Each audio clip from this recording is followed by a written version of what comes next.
পুরীর সমুদ্র সৈকতের অন্ধকারের মাঝে দাঁড়িয়ে দুটি অন্ধকার ছায়ামূর্তি, একজন সামান্য একটু খাটো, আরেকজন লম্বা। দুজনেরই মুন্ডিত মস্তক, একজনের কপালে তিলক, গলায় তুলসীর মালা, গায়ে সাদা সুতির ধুতি আর ফতুয়া, আরেকজনের গায়ে শুধুমাত্র একটা গেরুয়া চাদর, কোনো মালা, কোনো তিলক নেই। মুখে এক আশ্চর্য তেজ, তা সত্ত্বেও মুখে ফুটে উঠছে এক অজানা দুঃখের ছাপ। চোখের পাতা ফুলে গেছে কান্নার জন্য, গালে আঁচড়ে শুকিয়ে যাওয়া ক্ষত। অপেক্ষাকৃত খাটো লোকটি এবার করুণ স্বরে বলল, আপনি তাহলে মন বানিয়ে নিয়েছেন? সামনের লোকটির কোনো উত্তর নেই। আপনি এটা জানা সত্ত্বেও যাবেন যে মন্দিরের ভেতরে পা রাখলে আপনি আর ফিরবেন না? আবারও কোনো উত্তর নেই। আপনি তো জানেন এসবের পিছনে কারা আছে। স্বতন্ত্র ঈশ্বর আপনি। আপনার আদেশে মহারাজকে বলে এখনই তাদের দণ্ড দেওয়া হবে, কিন্তু আপনি এভাবে ছেড়ে যেতে পারেন না। সামনের সেই সন্ন্যাসী এবার পেছন ঘুরে লোকটিকে পাশ কাটিয়ে চলে যাচ্ছিল। লোকটি এবারও রেগে গিয়ে বলল, আপনাকে ছাড়া আমি বাঁচব না। আপনি যদি কাল বিকেলে মন্দিরে যান, আমিও যাব, আর দেখব কে আপনার গায়ে হাত দেয়। অন্তত এইটুকুনি আশীর্বাদ তো দিতেই পারেন নিজের ভক্তকে। দ্বারকা ডোবার সময় আপনার পাশে থাকতে পারেনি, অন্তত এই জন্মে আপনার পাশে থাকতে দিন। এই বলে কেঁদে ফেলল। সামনের সন্ন্যাসীটি তখন এগিয়ে এসে লোকটির মাথায় হাত রাখল। পুরীর জল তখন আছড়ে পড়ছে সমুদ্র তীরে। নমস্কার, সন্ধ্যের আড্ডায় আপনাদের সকলকে স্বাগত জানাই। আজকের গল্পটা একটু বিশেষ। থাম্বনেল আর টাইটেল দেখেই বুঝতে পারছেন কেন। আজকের গল্পটি একটি লম্বা ধারাবাহিকের প্রথম ভাগ। আশা করি আপনাদের এটি ভালো লাগবে। তাহলে শুরু হতে চলেছে মহাপ্রভুর খোঁজের প্রথম পর্বে। কোর্টের আজকের পরিবেশ আলাদা। প্রথম সারিতে বসে নিজের সামনে রাখা কাগজগুলো গুছিয়ে নিচ্ছিল নিখিলেশ। নিখিলেশ কলকাতা বিশ্ববিদ্যালয়ের ইতিহাসের ছাত্র। এতদিন ধরে বাংলার ইতিহাস নিয়ে গভীর গবেষণা করেছে সে। জাজের ঢোকার সাথে সাথেই কোলাহল শান্ত হয়ে গেলেন। জাজ বললেন, ঠিক আছে ঠিক আছে, বসাকবাবু যে কী ব্যাপার আজকে? পাশের সারিতে বসে থাকা মাঝবয়সী উকিল দাঁড়িয়ে উঠে বলল, ধর্মাবতার, আসলে একটা ছোট্ট কেস নিয়ে নিখিলেশ সান্নাল একটি পুরনো কেসকে ওপেন করতে চান। আমি এখানে ওনার বিরুদ্ধে দাঁড়িয়েছি। ও ভালো ভালো, তা নিখিলেশবাবু, আপনার তরফ থেকে কেসটিকে কে লড়বে? ধর্মাবতার, আমার তরফ থেকে আমি কেসটি লড়ব। আচ্ছা, এর আগে আপনার কোনো কেস লড়ার অভিজ্ঞতা আছে? আগে না ধর্মাবতার, অভিজ্ঞতা নেই। ধর্মাবতার, চিন্তা করবেন না, আমি বেশি কড়াকড়ি করব না। নতুন ছেলে, একটু কষা বাজানো দরকার। জাজ একটি কাগজে কি যেন লিখে বললেন, আপনারা দুজন নিজেদের ওপেনিং স্টেটমেন্টটা দিন। ধর্মাবতার, আজ থেকে 21 বছর আগে ডাক্তার আনন্দ মুখোপাধ্যায় পুরীর থেকে নিরুদ্দেশ হন। দীর্ঘ 4 বছর ধরে কেসটিকে নিয়ে তদন্ত করার পরও যখন ওনার কোনো হদিশ মেলে না, তখন উড়িষ্যা পুলিশ আর বেঙ্গল পুলিশকে কেসটিকে বন্ধ করতে হয়। এখন নিখিলেশবাবু এই কেসটিকে না শুধু খুলতে চাইছেন, তিনি এই কেসটির সাথে পুরীর পান্ডা, নবদ্বীপ ও বৃন্দাবনের বৈষ্ণব সম্প্রদায় ও বিখ্যাত ইস্কনকেও এই কেসের সাথে জড়ানোর চেষ্টা করছেন। নিখিলেশ সান্যালের অপরিপক্ক বুদ্ধির জন্য আমি পুরো কোর্টরুম আর ধর্মাবতারের কাছে ক্ষমা চাইছি এবং আপিল করছি যেন ওনার এই ভিত্তিহীন অভিযোগগুলোর পেছনে যেন আদালত নিজের মূল্যবান সময় নষ্ট না করে। ধন্যবাদ। নিখিলেশবাবু, আপনার কিছু বলার আছে এ ব্যাপারে? হ্যাঁ ধর্মাবতার, আজ থেকে 21 বছর আগে আমার বন্ধু এবং আমার গুরু ডাক্তার আনন্দ মুখোপাধ্যায় পুরীর থেকে নিরুদ্দেশ হয়ে যায়। উড়িষ্যা বা বাংলার পুলিশ তার কোনো সুরাহা আজও করে উঠতে পারেনি।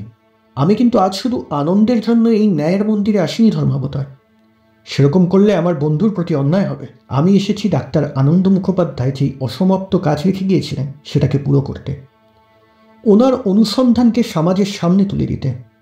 আজ শুধু ডাক্তার আনন্দ মুখোপাধ্যায়ের নিরুদ্দেশের কেসের আপিল করব না, আমি আজ আপিল করছি আজ থেকে 500 বছর আগে আরেকটি বাংলার যুবক যে কিনা পুরী গিয়ে আর ফেরেনি, তার জন্য ন্যায়ের ভিক্ষা চাইতে। আমি এসেছি চৈতন্য অন্তর্ধান আর মহাপ্রভুর জীবনের সত্য উদ্ঘাটনের আপিল করতে। পুরো আদালতে সবার নিঃশ্বাস বন্ধ। একটা চরম উত্তেজনা ভরে গেছিল সবার মধ্যে। নিখিলেশ কাগজগুলো নিয়ে এগিয়ে আদালতের কর্মচারীর হাতে দিয়ে দিল। সে জাজকে সেগুলো দেখালো। জাজ কাগজগুলোর পাতা পাল্টাতে থাকলেন। এখানে তো আপনি শুধু মহাপ্রভু চৈতন্যদেবের মৃত্যুর রহস্য উদ্ঘাটন করতে চান। আপনি তো এখানে ওনার জীবনের সবকিছুই খুলে ধরার চেষ্টা করেছেন। দীর্ঘ 21 বছর ধরে আমি প্রফেসর মুখোপাধ্যায়ের শেষ অনুসন্ধানের ওপর গবেষণা চালিয়েছি, যার জন্য আমার চৈতন্য মহাপ্রভুর ব্যাপারে অনেকেই এমন সত্যির মুখোমুখি হতে হয়েছে যা সর্বসাধারণের জানার কথা। I object your honour. মানুষের বিশ্বাসের ওপর আঘাত দেওয়ার চেষ্টা করছিল, অন্ধবিশ্বাসের মধ্যে ডুবে থাকার থেকে সত্যিটাকে বের করে আনার চেষ্টা করছি ধর্মাবতার। একটি মানুষকে ভগবান সাজিয়ে ইতিহাসের যে কালো অধ্যায়কে লোকানোর চেষ্টা করা হচ্ছে সেটাকে বাইরে আনার চেষ্টা করছি ধর্মাবতার। Objection overruled. বসতবাবু, আগে শুনে তো নিন ওনার বক্তব্যটা। আর নিখিলেশ, আপনার বক্তব্য যদি ব্যক্তিহীন হয় তাহলে কিন্তু আমি আপনাকে আর এগোতে দেবো না। নিখিলেশ এবার বলা শুরু করল। ধর্মাবতার, একজোড়া প্রাপ্তবয়স্ক নরনারীর যৌন সহচর্য বা সেক্সুয়াল ইন্টারকোর্সের ফলস্বরূপ কোনো জাতক বা জাতিকার জন্ম হয়ে থাকে। পৃথিবীর সমগ্র প্রাণীকুলের ক্ষেত্রে এই বৈজ্ঞানিক সত্য প্রযোজ্য। ক্ষেত্রবিশেষ এবং রকমফল আছে মাত্র, কিন্তু সব ক্ষেত্রেই একটি প্রাণের জন্ম যুগপৎ জৈবিক কারণে ও প্রাকৃতিক নিয়মেই হয়ে থাকে। কোনো মানুষের ঘরে সবসময় একটা মানুষই জন্ম নেয়।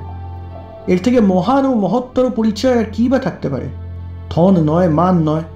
একজন মানুষের শেষ ও শ্রেষ্ঠতর পরিচয় হওয়া উচিত যে সে মানুষ। ক্ষেত্রবিশেষে মানুষ ঈশ্বরের চেয়েও বড়, কেননা ঈশ্বর মানুষেরই সৃষ্টি, ঈশ্বরের সৃষ্ট মানুষ নয়। ধর্মাবতার, আই অবজেক্ট।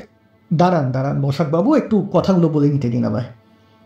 উপরোক্ত কথাগুলোর বলার প্রয়োজন ছিল এই জন্য যে মানব পুত্র মানব চৈতন্যকে আমরা ঈশ্বর বলে ঘোষণা করেছি, আর এই কাল্পনিক অপবাদ তার মাথায় বর্তেছে জন্মলগ্ন থেকেই।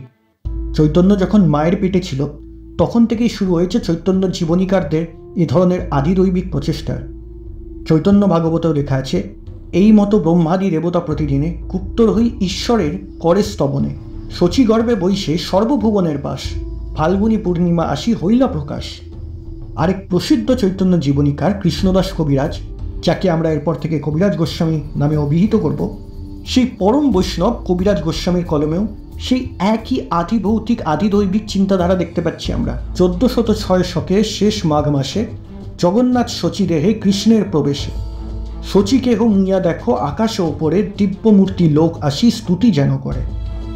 এভাবে বৃন্দাবন দাস, মুরারিগুপ্ত, জয়ানন্দ দাস, বাসু ঘোষ, লোচন দাস, কৃষ্ণদাস কবিরাজ প্রভৃতি বাঘা চৈতন্য জীবনীকাররা চৈতন্যকে হয় ঈশ্বর, আবার কোথাও বা ঈশ্বরের অবতারভুক্ত করেছেন। সম্ভবত এটাই চৈতন্যের জীবনে সর্বাপেক্ষা বড় বিড়ম্বনা। এক শুধুমাত্র চৈতন্য ভাগবতেই চৈতন্যকে সুস্পষ্টভাবে 15 বার কৃষ্ণ বলা হয়েছে। পয়ারগুলি ধর্মাবতার আমি লিখে আপনাকে দিয়েছি।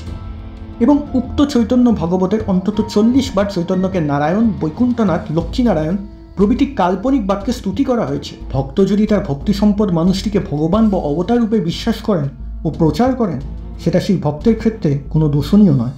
এ প্রসঙ্গে সবিশেষ উল্লেখযোগ্য যে চৈতন্যের অন্তর্ধানের সঙ্গে সঙ্গে উড়িষ্যা ও বাংলাদেশে সুদীর্ঘ 50 বছর বৈষ্ণব ধর্মের প্রচার বন্ধ হয়ে যায়।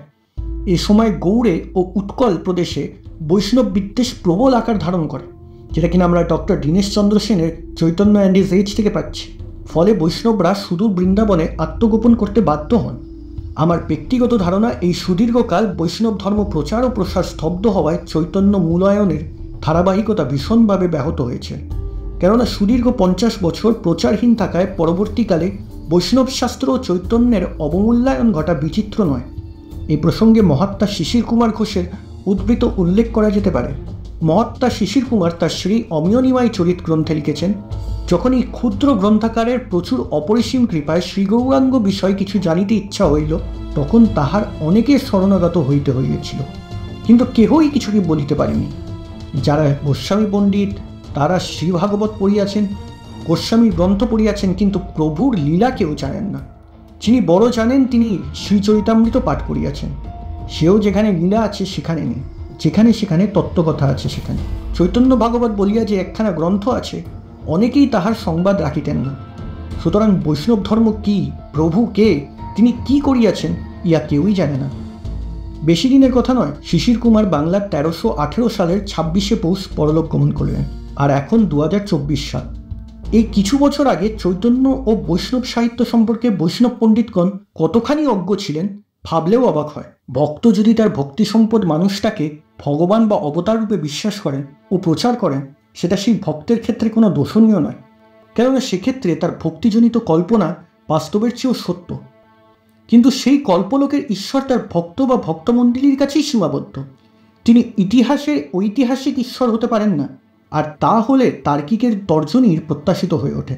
যদি যুক্তিতর্কের বিচার ধরেই নেওয়া যায় ভক্ত তার চিরাচরিত নিয়মে গতানুগতিকার পথ ধরে কোনো ধর্মীয় নেতাকে ভগবানভুক্ত করলে তার একান্ত অনুগত্য দেখানোর জন্য, সেক্ষেত্রেও তার যুক্তি ঐতিহাসিকতা লঙ্ঘন করলেও ন্যূনতম মানবিকতা বোধেও আমরা তা গ্রহণ করতে পারি। সম্ভবত ভারতীয় ধর্ম ও দর্শনের ক্ষেত্রে সেটা কষ্টকল্পিত হলেও অনুচিত হবে না। কিন্তু একজন ভক্ত যদি তার একান্ত ধর্মীয় গুরু বা প্রভুপাদকে একেবারে সরাসরি অ্যারেবিয়ান নাইটের সেই বিস্ময়কর প্রদীপ বানিয়ে ফেলেন, তাহলে সেটা রোমাঞ্চকর থ্রিলার হতে পারে, জীবনের পরিচিতি হতে পারে না। যদিও কবিরাজ গোস্বামী তার চরিতামৃত মধ্যলীলায় তার সেই অতিশয় সত্য কথাটি লিখে গেছেন, অদ্যপন্ত চৈতন্য লীলা অলৌকিক জানো, শ্রদ্ধা করি শুনইয়া সত্য করি মানো। কবিরাজ গোস্বামীর এ ধরনের উপদেশ মেনে নিলে চৈতন্যকে ঈশ্বর বা ঐশ্বরিক অবতার ধরে নেওয়ার পেছনে কোনো বিতর্ক থাকতে পারে না। কিন্তু চৈতন্য যেহেতু একজন মানুষ এবং চৈতন্য চরিতামৃত প্রভৃতি গ্রন্থ যেহেতু চৈতন্যের জীবনী ও ইতিহাসের উপাদান, সেহেতু মানুষ চৈতন্যের মানসী প্রবৃত্তিগুলোকে আমরা নীতিগতভাবে মেনে নেব। তার অলৌকিকতা, তার অতিমনুষ্যতা ধর্মপ্রিয় জাতির স্বার্থে মেনে নিলেও ইতিহাসের বাস্তবতার সাথে তার গ্রহণীয় অনুচিত হবে। শেষমেশে দেখা যাক মানুষ চৈতন্যকে তার চরিত্রকাররা কতখানি অতিমানুষ বানিয়েছে। চৈতন্য ভাগবতে কমপক্ষে অন্তত 13 জায়গায় চৈতন্যের নানা রূপের অলৌকিকত্বর বর্ণনা আছে। নানা রূপ বলতে বর্তমানকালের সত্যান্বেষী গোয়েন্দাদের মতো কখনো সাধু, কখনো ফকির বা পাগল, ঠিক তা নয়। একেবারে আদি ভৌতিক ব্যাপার। দেখা যাচ্ছে 2 হাতধারী মানুষ চৈতন্য 6 হাতধারী এক ভয়াবহ অতিমানুষে পরিণত হয়েছে। কখনো বা ভয়ঙ্কর রূপধারী দৈত্য, কখনো বা তীক্ষ্ণ দাঁতওয়ালা শূকর রূপ, আবার কখনো বা মা কালী বা জটাজুটোধারী দিগম্বর শিবরূপ। এইসব রোমহর্ষক স্থানগুলোর বিবরণ আমি তুলে ধরেছি ধর্মাবতার।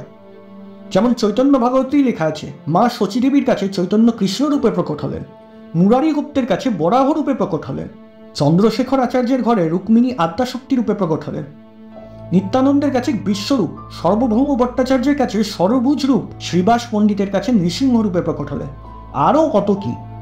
এইরকম প্রায় সকল চৈতন্য জীবনীকারদের গ্রন্থে মানুষ চৈতন্যকে অল্প বিস্তর অতিভৌতিক, আবার কোথাও বা অলমাইটি পরিণত করা হয়েছে, অর্থাৎ তিনি সর্ব ও সর্বজ্ঞ।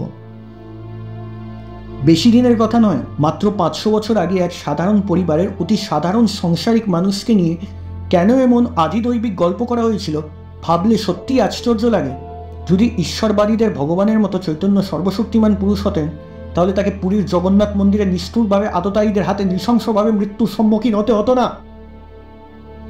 সুতরাং চৈতন্যের ইতিহাস ঐতিহাসিক ভুল না আমাদের বোধগম্যের অজ্ঞতা, আগে তার সমুচিত সমাধান হওয়া দরকার। এতদূর অব্দি বলে নিখিলেশ থামল। সব কথা শোনার পর বসাকবাবু উঠে দাঁড়িয়ে বললেন, হ্যাঁ, আপনি তো দেখছি ভালোই গবেষণা করেছেন। তা যে কোনো মানুষের নিজস্ব বিশ্বাস অবিশ্বাস থাকতেই পারে, প্রত্যেক ধর্মেই থাকে। তবে কি জানেন, আপনার দলিল অনেকগুলো ফাঁক থেকে গেল। আপনি বলতে চাইছেন চৈতন্য জীবনীকাররা ওনার ওপর ঈশ্বরত্ব আরোপ করার চেষ্টা করেছে, সে মানলাম। কিন্তু একজন ভক্ত শিষ্যরূপে নিজের গুরুকে বা নিজেদের দেবতাকে সর্বশক্তিমান ভগবান মানতে ক্ষতি কি? সবাই তো তাই করে। রামকৃষ্ণ মিশনে রামকৃষ্ণ ঠাকুরকে ভগবান মানিয়ে পুজো করা হয় না? নাকি ইস্কনে প্রভুপাদকে পুজো করা হয় না? নিজেদের গুরুকে বা নিজেদের ইষ্টকে পুজো করতে কার কি সমস্যা? ক্ষতি নেই বসাকবাবু। ক্ষতি তখন হয় যখন আমরা ইতিহাসকেই ভক্তির চশমা দিয়ে পড়তে শুরু করে দিই। আমি এইটা বলছি না যে চৈতন্য মহাপ্রভুকে ভগবান বানানো বন্ধ করে দাও। সবারই ভক্তি সবার জায়গায় আছে, আমি কারো ভক্তিকে ঠেস পৌঁছাতে চাইছি না। আমি শুধু বলছি যে চৈতন্য চরিতামৃত আর চৈতন্য ভাগবতে যেই ভক্তি আরোপ করে যে ইতিহাসকে পাল্টানো হয়েছে, সেটাকে যেন ইতিহাস মনে না করা হোক। আসল ইতিহাসটাকে যেন গবেষণার মধ্যে ফেলা হোক। নিখিলেশ, আপনার কাছে কোনো এমন বক্তব্য আছে যাতে আপনি নিজের দাবিকে দাঁড় করাতে পারবেন? নিখিলেশ একটু ঢোক গিলল। নিখিলেশ এক গ্লাস জল খেয়ে আবার বলা শুরু করল। চৈতন্য চরিতামৃতের লেখক কবিরাজ গোস্বামীর সুরে সুর মিলিয়ে এই যুগের তিনজন দিকপাল ঐতিহাসিক যথাক্রমে চৈতন্য চরিতামৃতের লেখক কবিরাজ গোস্বামীর সুরে সুর মিলিয়ে এই যুগের তিনজন দিকপাল ঐতিহাসিক রাখাল দাস বন্দ্যোপাধ্যায়, রমেশচন্দ্র মজুমদার এবং সুকুমার সেন গ্রন্থে সেই একই পুনরুক্তি করেছেন। কিন্তু চৈতন্যের একদা সহপাঠী ও পরবর্তীকালে পার্শ্বদ ও চৈতন্য জীবনীকার মুরারি গুপ্তের কর্চা থেকে জানা যাচ্ছে যে চৈতন্যের জন্ম মুহূর্তকালে চাঁদের গ্রহণ লাগেনি, চন্দ্রগ্রহণের অনেক আগেই চৈতন্যর জন্ম হয়ে গেছিল। তস্য জন্ম সময়ে নু শশাঙ্ক রাহুর গ্রসদলং অপরিহরিব কৃষ্ণ পদ্ম বদনেন নির্জিত প্রবিশং সুরারির পোমুখং বিধু। ধর্মাবতার, আপনাকে এই লাইনগুলো আমি নিজের কাগজে উল্লেখ করে দিয়েছি। মুরারি গুপ্তের মতো কবি কর্ণপুরও সেই একই কথা বলেছেন। আগে চৈতন্যের জন্ম হয়েছে, তারপর চন্দ্রগ্রহণ শুরু হয়েছে। চৈতন্যের জন্মের মুহূর্তটি নিয়ে আমরা এরকম একটা বাগবিতণ্ডার মধ্যে যেতে চাইছি এই জন্য। অবজেকশন ধর্মাবতার, অবজেকশন। মানে আমি এখনো অবধি বুঝতে পারছি না চৈতন্যের জন্ম নিয়ে আমরা কেন কথা বলছি। যদি নিখিলেশবাবু একটু খুলে বলে। বসাকবাবু, চৈতন্যের জন্ম মুহূর্তটা নিয়ে আমরা এরকম বাগবিতণ্ডার মধ্যে যেতে চাইছি এই জন্য যে জাতকের জন্ম মুহূর্ত সঠিকভাবে জানা থাকলে জ্যোতিষশাস্ত্র মতে তার প্রকৃত আয়ুকাল ও মেধাশক্তির একটা পরিচয় পাওয়া যায়। এটা তো আপনি মানেন? তা অবশ্য পাওয়া যায় বল, কিন্তু তার জন্য তো ভালো জ্যোতিষী হতে হবে। তা অবশ্য ঠিক। অবশ্য আনুমানিক বিচারে জ্যোতির্বিদ্যা কতখানি ঐতিহাসিক উপাদানের পরিপূরক এবং তাহলেও এটা সার্বিক গ্রহণযোগ্য কিনা সেটা বলা দুষ্কর। তবে চৈতন্যর ক্ষেত্রে এই বিষয়টি জাতকের ভবিতব্য প্রসঙ্গে একটা আলোকপাত করলেও করতে পারে। কেননা স্বয়ং চৈতন্যের মাতামহ নীলাম্বর চক্রবর্তী একজন সে যুগের সুবিখ্যাত জ্যোতিষী ছিলেন। এছাড়াও তিনি কন্যা ও জমাতার সংসারের তত্ত্বাবধানও করতেন। জ্যোতিষশাস্ত্রবিদ হিসেবে নবদ্বীপ অঞ্চলে হিন্দু সমাজে তার প্রবল প্রতিপত্তি ছিল। সুতরাং এই নীলাম্বর চক্রবর্তীর উদ্যোগে চৈতন্যের একটা জন্মপত্রিকা তৈরি হওয়া বিচিত্র তো না, বরং সেটা সম্ভবই ছিল। সম্ভব বলছি এই জন্য যে আটখানা কন্যা সন্তান মারা যাওয়ার পর বিশ্বরূপ ও বিশ্বম্ভর জন্ম হয়। স্বাভাবিক কারণেই সন্তানের ভবিষ্যৎ জানবার জন্য জ্যোতিষীর দ্বারস্থ হয়েছিলেন চৈতন্যের মা বাবা।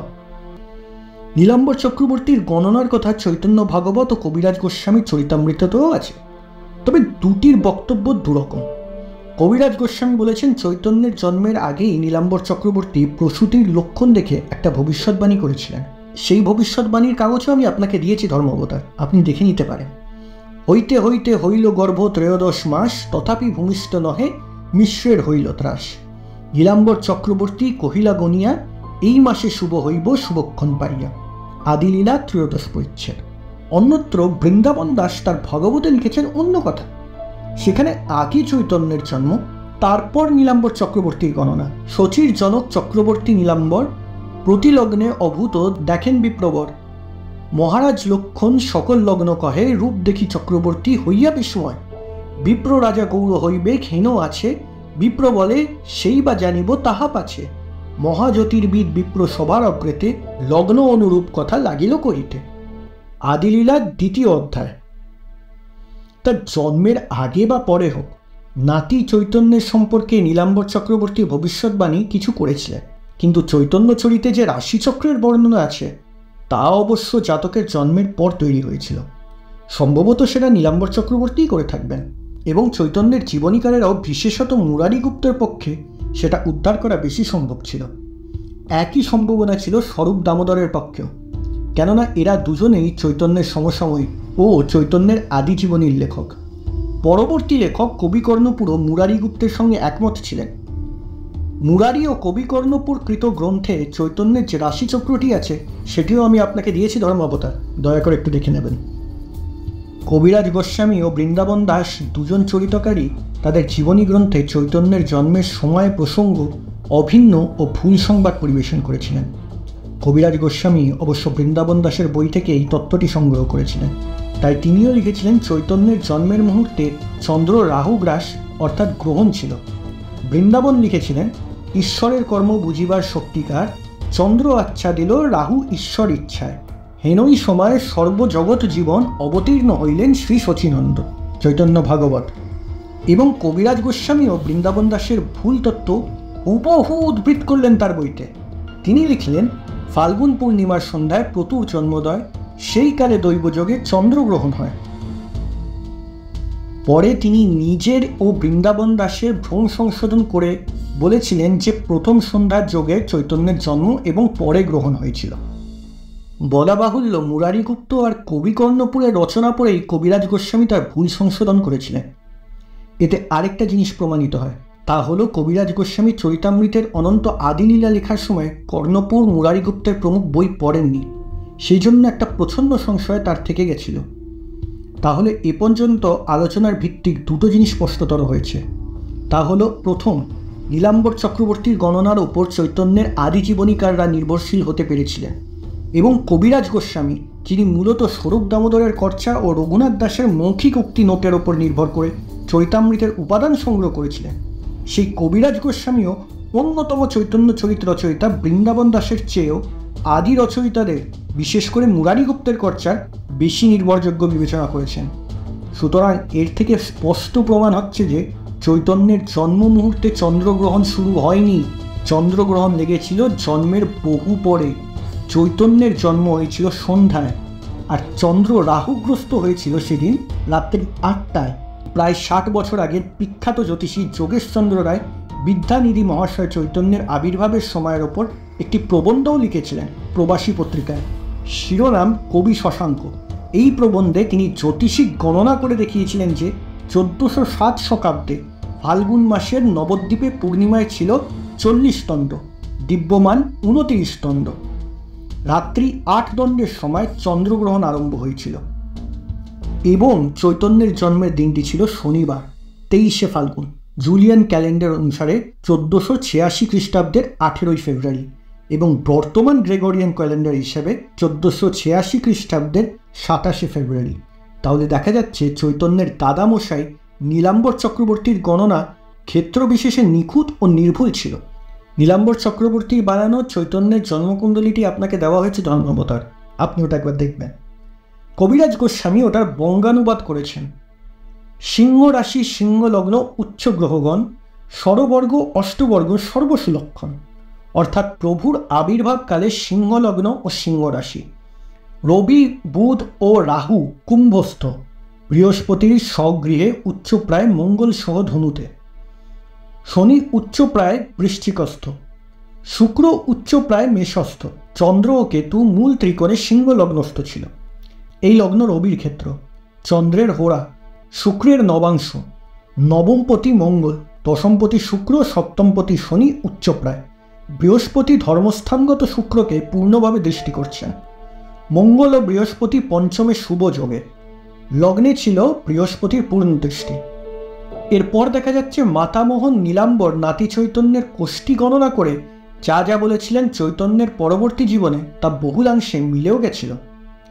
নীলাম্বর যে গণনাগুলো করেছিলেন সেগুলি হচ্ছে: জাতক বিপ্র রাজা গৌড় হইবে, অর্থাৎ গৌড় বাংলার বিদ্যুৎ সমাজের শ্রেষ্ঠ পাণ্ডিত্যে স্বীকৃতি পাবে। জাতক ক্রমে মহাপুরুষ রূপে প্রচারিত হবে। এই জাতক কৃতক ভবিষ্যতে সর্বধর্ম হইব স্থাপন, অর্থাৎ হিন্দু মুসলমানের মৈত্রীবন্ধন স্থাপন হবে। এই জাতক ভবিষ্যতে বৈষ্ণব ধর্ম প্রচারক রূপে চিহ্নিত হবে। হিন্দু ধর্মবিদ্বেষী বিষ্ণুদ্রোহী অপরাপর মানুষও ভবিষ্যতে এই জাতকের প্রতি অনুগত্য স্বীকার করবে। এই পর্যন্ত বলে নীলাম্বর চক্রবর্তী থেমেছিলেন। সকলেই বিস্ময়ে তাকালেন জ্যোতিষী নীলাম্বরের দিকে, চৈতন্যের মা বাবাও, শিশুর জন্মলগ্নে উপস্থিত স্থানীয় প্রতিবেশীরা। কিন্তু নীলাম্বর তখনও নীরব, পাকরুদ্ধ। তখন তার চোখে মুখে এক ভয়ঙ্কর সর্বনাশের ইঙ্গিত ছিল, কিন্তু সে সর্বনাশের কথা বলতে গিয়েও মুখ ফেটে বলতে পারেননি। জ্যোতিষী নীলাম্বর চক্রবর্তী শুধু বুক কাঁপিয়ে একটা দীর্ঘশ্বাস বেরিয়ে এলো। হেনরসে পাচ্ছে হয় দুঃখের প্রকাশ, অতএব না কহিলা প্রভুর সন্ন্যাস। তাহলে দেখা যাচ্ছে জ্যোতিষী নীলাম্বর তার জ্যোতিষ গণনায় চৈতন্যের গৃহত্যাগী সন্ন্যাসী হওয়ার কথা আগেই জানতে পেরেছি, কিন্তু হেনরসে পাছে হয় দুঃখের প্রকাশ, তাই মুখ ফুটে কথাটা মেয়ে জামাইয়ের কাছে বলতে পারেননি। এরপর সত্যিই প্রশ্ন জাগে, চৈতন্যের অল্পায়ুর ব্যাপারটাও কি নীলাম্বরবাবু আঁচ করতে পেরেছিলেন? জানি না, আজ 500 বছর পরেও জানার কোনো উপায় নেই। তবু প্রচ্ছন্ন একটা ব্যাপার থেকে যায়, সম্ভবত জ্যোতিষী নীলাম্বর নাতির অল্পায়ুর ঘটনাটা ধরে ফেলেছিলেন। চৈতন্যের কোষ্ঠী ও তার জ্যোতিষ বিষয়ক কোনো পুঁথিপত্রে হয়তো লিখেও রেখেছিলেন। পরবর্তীকালে স্বরূপ দামোদর ও মুরারি গুপ্তারাও সেটি জানতে পারে, কিন্তু জেনেও চৈতন্য চরিত গ্রন্থে এই অপ্রিয় কথাটি লিখতে পারেননি, কারণ তারা ভক্ত হিসেবে চৈতন্য চরিত লিখেছিলেন, ঐতিহাসিক হিসেবে নয়। যেমন প্রমাণস্বরূপ চৈতন্যের কথাটি ধরা যায়। কিভাবে চৈতন্যের জীবনে মৃত্যুর জবনিকা নেমে এসেছিল প্রায় সকল চৈতন্যের সমসাময়িক চৈতন্য চরিত রচয়িতারা তা ভালোভাবেই জানতেন। শ্রী মুরারিগুপ্ত বোঝে প্রভুর অন্তরীণ, সকলে জানায় সেই ভকত প্রবীণ, অথবা প্রভুর যে শেষ লীলা স্বরূপ দামোদর সূত্র করে গাঁথিছিলেন গ্রন্থের ভিতর। কিন্তু কার্যত দেখা যাচ্ছে মুরারিগুপ্ত চৈতন্যের মৃত্যু রহস্যের সমস্ত কিছু জেনেও মুখ খোলেননি, আর স্বরূপ দামোদর যিনি ছিলেন চৈতন্যের অন্তর্লীলার প্রধানতম সাক্ষী, সেই স্বরূপ দামোদরের লেখা স্বরূপ দামোদরের কর্চা নামক পুঁথিটা তো আজ পর্যন্ত আবিষ্কারই হয়নি।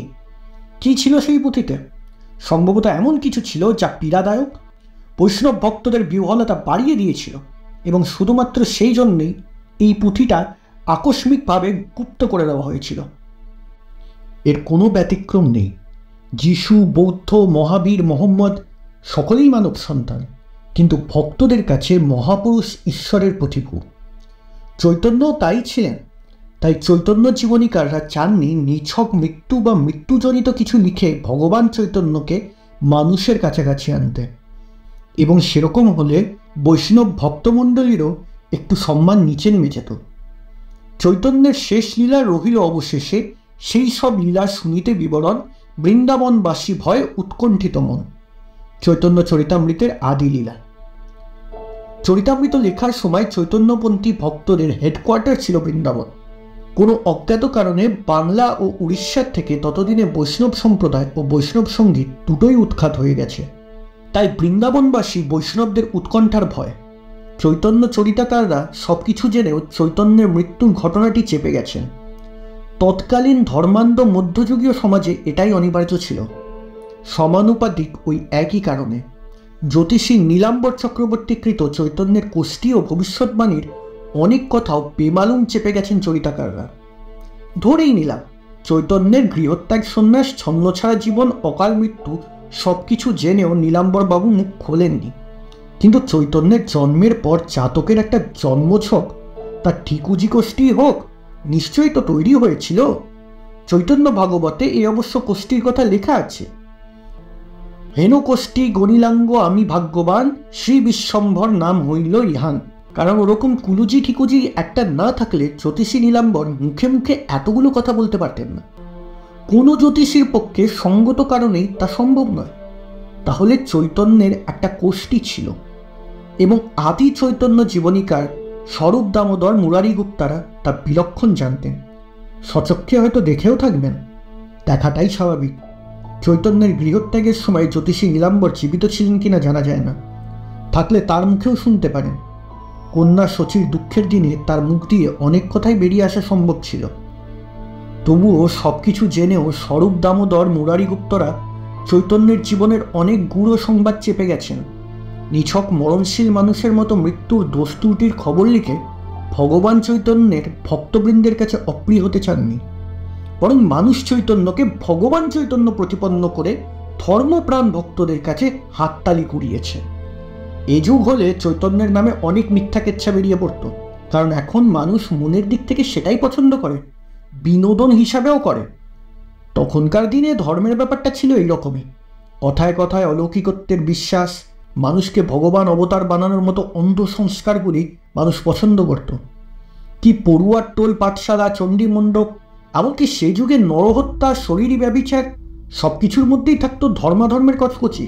এই বিষয় বলতে হয় স্বরূপ দামোদরের কর্চার চৈতন্য বিষয়ক অজানা তথ্য কিছু নিশ্চয় ছিল, কিন্তু চৈতন্য ভক্ত স্বরূপের ক্ষেত্রে তা বিশদ লিখে রাখার কথা নয়, কারণ চৈতন্য প্রবর্তিত ধর্ম সম্প্রদায়ে তিনি ছিলেন চার্চ ফাদার, এবং বর্তমানে স্বরূপ দামোদরের নামে বাজারে যে কর্চা গ্রন্থটি চালু আছে সেটি আসল নয়, সম্পূর্ণ জাল। তাই চৈতন্য চরিতাকাররাও যুগকালের মুখ চেয়ে আঁচড় টেনেছেন পুঁথির পাতায়, একটু বেশি করেই টেনেছেন, কারণ লেখক হওয়ার ক্ষেত্রে তখন এটাই নিয়তি ছিল। তারপর সুদীর্ঘ 500 বছর কেটে গেছে, চাঁদে মানুষ পৌঁছেছে। 500 বছর পরেও মানুষ চৈতন্যকে মানুষ বলার এটাই বড় অন্তরায়। আমি গোড়াতেই বলেছি, একজন মহান ঐতিহাসিক ইতিহাসের চেয়েও সত্য। সময়ের নিয়মে ধর্মাধর্মের দায় অথবা একান্ত রাজরোষের ভয়ে লুকোচুরির খেলা ইতিহাসকারীদের খেলতে হয়। তখন শাশ্বত সূর্যকে বাধ্য হয়ে তাদের ঢেকে ফেলতে হয় কৃত্রিম মেঘ সৃষ্টি করে। সেই চিরশাশ্বত সূর্য হল মানুষ চৈতন্য। ভগবান চৈতন্য সেই সূর্যকে প্রচ্ছন্ন রাখার কৃত্রিম মেঘস্বরূপ আভরণ মাত্র। একটি উদাহরণ দিয়ে বলছি। নীলাম্বর চক্রবর্তী চৈতন্যের জন্মপত্রিকা গণনা করে চৈতন্যকে সাক্ষাৎ ভগবান নারায়ণ বলে রায় দিয়েছে। চৈতন্য ভাগবতে লেখা আছে, বিপ্র বলে এ শিশু সাক্ষাৎ নারায়ণ, ইহা হইতে সর্বধর্ম হইবে স্থাপন। এখানে দুটো জিনিস লক্ষণীয়। প্রথমত, চৈতন্য সাক্ষাৎ নারায়ণ, এবং দ্বিতীয়ত চৈতন্যকৃত সর্বধর্ম স্থাপন। ধরেই নিলাম এ বক্তব্য 100% নীলাম্বর চক্রবর্তীর। বেশ, কিন্তু এ যদি জ্যোতিষী নীলাম্বর চক্রবর্তীর বক্তব্য হয়, তাহলে ভাগবতে সাক্ষাৎ নারায়ণ চৈতন্য চরিতামৃতে এ স্বীকৃত হলো না কেন? তাহলে চৈতন্য ভাগবতের সাক্ষাৎ নারায়ণ কথাটি চৈতন্য চরিতামৃতে স্বীকৃত হলেন না কেন? চৈতন্য চরিতামৃতের লেখক কবিরাজ গোস্বামী তো চৈতন্য ভাগবতের রচয়িতা বৃন্দাবন দাস সম্পর্কে নিজেই লিখেছেন, চৈতন্য লীলার ব্যাস বৃন্দাবন দাস, মধুর করিয়া লীলা করিল প্রকাশ। অন্যত্র লিখেছেন, বৃন্দাবন দাস পাদপদ্ম করি দেন, তার আজ্ঞা লইয়া লিখি যাহাতে কল্যাণ। এখন প্রশ্ন হলো, যে বৃন্দাবন দাসকে চৈতন্য লীলার ব্যাস অথবা বৃন্দাবন দাসের পাদপদ্ম করি ধ্যান বলে অভূতপূর্ব স্বীকৃতি দিয়েছেন কবিরাজ গোস্বামী, সেই চৈতন্য লীলার ব্যাস বৃন্দাবন দাসের চৈতন্য সাক্ষাৎ নারায়ণের মতো গুরুত্বপূর্ণ ও যুগ উপযোগী কথাটা কেন তিনি মেনে নিলেন না? দ্বিধান্বিত হলে জ্যোতিষী নীলাম্বর যদি চৈতন্যকে স্বয়ং নারায়ণ বলে স্থাপন করেন, তাহলে সেটা তো ইতিহাস সত্য কথা। তাই নীলাম্বর চক্রবর্তী শত কল্পনাপ্রসূত হয়ে বললেও সেক্ষেত্রে চৈতন্য যত সাধারণ মানুষ হলেও নীলাম্বর উদ্বৃত চৈতন্য স্বয়ং নারায়ণ লিখতে চৈতন্য জীবনীকারদের কোনো বাধা থাকে না কোনো দায় বা দায়িত্বভার। কারণ জীবনীকাররা জীবনের ইতিহাস লেখেন, কিন্তু সে জীবনের অতি ভৌতিক অথবা অতীব কাল্পনিক অধ্যায়টিও তারা বর্জন বা পরিমার্জন করতে পারেন না। ঘটমান চরিত্রের কোনো ঘটনার সমালোচনা করার অধিকারও তাদের নেই। তবুও ভগবত বর্ণিত জ্যোতিষী নীলাম্বর চক্রবর্তীর সেই চাঞ্চল্যকর কথাটি যে চৈতন্যই স্বয়ং নারায়ণ, কথাটি কবিরাজ গোস্বামী কেন তার গ্রন্থে আবশ্যিক বর্ণিতব্য বলে বিবেচিত করলেন না? কারণ একাধিক, অন্তত 3টি তো বটে। যেরকম জ্যোতিষী নীলাম্বর চক্রবর্তী যদি সত্যি সত্যি চৈতন্যকে স্বয়ং নারায়ণ বলতেন, তাহলে চৈতন্য চরিতামৃত ও চৈতন্য ভাগবত দুটো বইতেই এই কথাটির উল্লেখ থাকতো। কারণ দুটো বইয়ের দুজন রচয়িতা হলেও বক্তব্য দুটো আলাদা আলাদা হওয়ার কথা নয়, এবং বিশেষ বক্তব্যের ক্ষেত্রে তা তো আরও বেশিভাবে প্রযোজ্য। এখানে সে নিয়মের ব্যতিক্রম দেখতে পাচ্ছি। কেন? এর কিছু উত্তর হয়। চৈতন্য ভাগবতের ঐতিহাসিক ক্রমহীনতা, চৈতন্য ভাগবতের অসম্পূর্ণতা, চৈতন্য ভাগবতের যত্রতত্র কিংবদন্তির আশ্রয়। সুতরাং সেই জন্য কবিরাজ গোস্বামী বৃন্দাবন দাসের বলা এই স্বয়ং নারায়ণ কথাটি জেনেও তিনি নিজের গ্রন্থে সেটি লিখতে পারেননি। কিন্তু তিনি অনুসরণ করেছেন মুরারিগুপ্তের গ্রন্থ। আদিলীলার মধ্যে প্রভুর যথেক রচিত সূত্ররূপে মুরারিগুপ্ত করিল গ্রথিত। সুতরাং নীলাম্বর চক্রবর্তীর কথিত চৈতন্য স্বয়ং নারায়ণ কথাটি যদি সর্বব্যাপ্ত সত্যি হতো, তাহলে সে কথা শুধুমাত্র চৈতন্য ভাগবতে থাকতো না, মুরারির কর্চাতেও থাকতো, এবং সেক্ষেত্রে কবিরাজ গোস্বামীর চরিতামৃতেও বর্ণিত হতো অবসম্ভাবী রূপে। কিন্তু কার্যত তা হয়নি, যদিও চরিতামৃতেও চৈতন্যকে একাধিকবার ভগবান বলে বর্ণনা করা হয়েছে, কিন্তু তা ভক্তের তুলিতে আঁকা নিছক ভগবানের ছবি। সম্ভবত ইতিহাস ও ঐতিহাসিকদের মারপ্যাচ এখানেই। একটানা বলে থামল নিখিলেশ। জাজ আর বসাকবাবু মন্ত্রমুগ্ধের মতো শুনছিলেন কথাগুলো। এরপর জাজ বললেন, বসাকবাবু, আপনার কিছু বলার আছে? বসাকবাবু একদম জল খেয়ে বললেন, প্রথমত এরম গভীর স্টাডি করার জন্য আপনাকে সাধুবাদ দিন নিখিলেশ, কিন্তু আমার যে একটা প্রশ্ন রয়েছে। আমি মানছি আপনার কথা যে সে সময়কার সমসাময়িক বৈষ্ণব গ্রন্থকাররা চৈতন্যকে মানুষ থেকে ভগবান বানানোর চেষ্টা করছে, কিন্তু একটা কথা, সেই মুহূর্তে একটা 17-18 বছরের ছেলে কি 24-25 বছরের ছেলেকে ঈশ্বর বানিয়ে তারা কিভাবে? আর সেই মুহূর্তে তো চৈতন্যের থেকেও বেশি জ্ঞানী গুণী পণ্ডিতেরা বা বৈষ্ণব ধর্মাবলম্বী পণ্ডিতেরা ছিলেন। তারা নিজে কেন সেই অবতারটি সাজার চেষ্টা করেননি? কেন চৈতন্যের ওপরেই আরোপ করার ইচ্ছা হলো? এটা আপনার বক্তব্যের সাথে মিল খাচ্ছে না, তাই না? কি হলো নিখিলেশ বাবু, বোঝাতে পারবেন? নিশ্চয়ই, মানে হ্যাঁ, আমি সেটাই বলতে যাচ্ছিলাম, যদি আমাকে আরেকটু সময় দেওয়া হয়। ঠিক আছে, আপনি সময় নিন নিজের কাগজগুলো গুছিয়ে নেওয়ার জন্য। এর পরের হিয়ারিং লাঞ্চের পর হবে। এই বলে জাজ উঠে গেলেন। আজকের পর্বটি এখানেই শেষ হচ্ছে। আপনাদের গল্পটি কেমন লাগলো সেটা অবশ্যই লিখে জানাবেন। চ্যানেলে নতুন হলে সাবস্ক্রাইব করবেন, আর পর্বটি ভালো লেগে থাকলে লাইক করবেন। এই পর্বে ভিউজ ভালো আসলে পরের পর্ব রিলিজ হবে। ধন্যবাদ।